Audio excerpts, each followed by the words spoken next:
Hello my friends and welcome back to Vocabulary Test Building in Blackboard Learn. Today we are looking at moving your test to the launch phase. Already we've built a database of sentences for our vocabulary test. We've created a template in Notepad and we've filled it in. We've used the Algonquin generator to create a test file that we can upload to Blackboard, and in video 5 we moved that into Blackboard. But that test is not where we can launch it yet. It's just floating in Blackboard in our files, and today we're going to move that along. You will require access to Blackboard and patience. So take a moment, a deep breath, gather your mental resources, and take a look at the pathway we'll be following today. I always like to put these up so that people can see the steps that they'll be taking in this video. So from Blackboard Learn, we're going to open the content area, which is where your students will go to open the test. We'll select Assessments, Tests, Add Existing Test, select, Submit. We're going to edit the test options. We're going to talk about multiple attempts. We'll talk about forced completion, randomize, gradebook entry, and then we'll move on to the next video. So let's move to Blackboard. And I select the content area, which is in the top menu, where I want to launch my test. I've called mine Demonstration. Make sure you label yours appropriately. Here, I click on Assessments. I choose Test.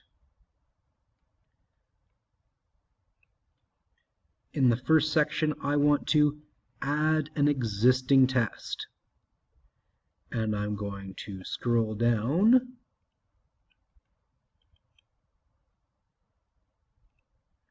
Level 2, Cycle 5, Week 1, Full Vocabulary Practice. That's the one I want. And I select it. I click Submit. My test options automatically pop up. And here we need to slow down and take a look. I get another chance for the test description if I want to change anything there. I can't edit this. I do need to click that so that the students see the description. If you haven't put one, you don't need to. I do want my students to see the instructions. Depending on how you want them to experience the test determines whether you want to click that yes or no. You will want to make the link available. If you don't, the students will not see it in their Blackboard. Whether you use announcements or not is up to you.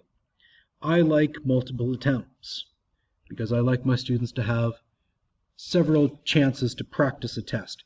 But depending on what you're doing, you may want to limit that number or you may want to not allow that. Again, same with the scoring. Personally, I use last graded attempt. I do select forced completion, and I suggest you do this as well, because each attempt must be completed in one sitting, and they can't go back to it and try it again. I like to use timers. Their actual test conditions are under timers. Mine should be the same. There are 34 questions. I'm going to give them 35 minutes. 1 minute per question. I could click Auto Submit. For practices, I don't often put a password, but you might want to.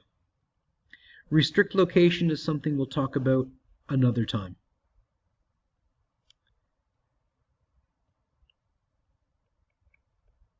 I scroll down. I make sure that's selected because that's a useful thing to have. Many people will have different opinions about results and feedback.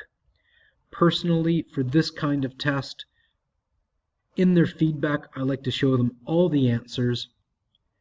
I like to show them their submitted answer, so they know which one is wrong.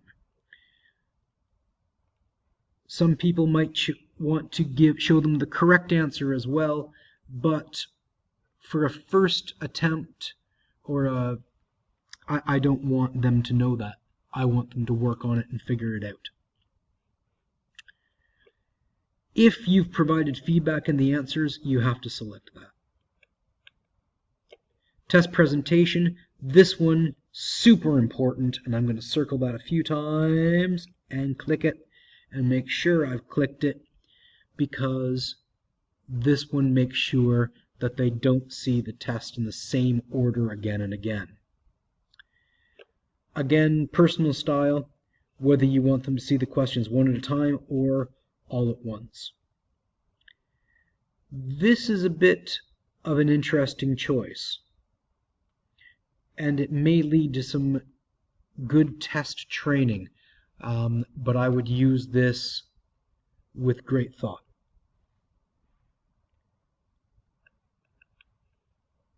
I've gone through this carefully, but usually when I'm setting up my own tests, I'll go back to the top and I'll check again and make sure that this is how I want my test set up. It only takes a moment to check, and I click Submit. And now, here's my content area demonstration, and there's my test. It's ready to go. And if I want to change any of those options, that's the spot right there. That arrow, I click that arrow. From there, I can edit the test itself, the individual items, using the Blackboard editor. I can go back and edit the options. In a later video, we'll talk about using adaptive release to create some more interesting test variations. And that is video 6. Thank you very much. If you have any questions or comments, please leave them below, and happy testing.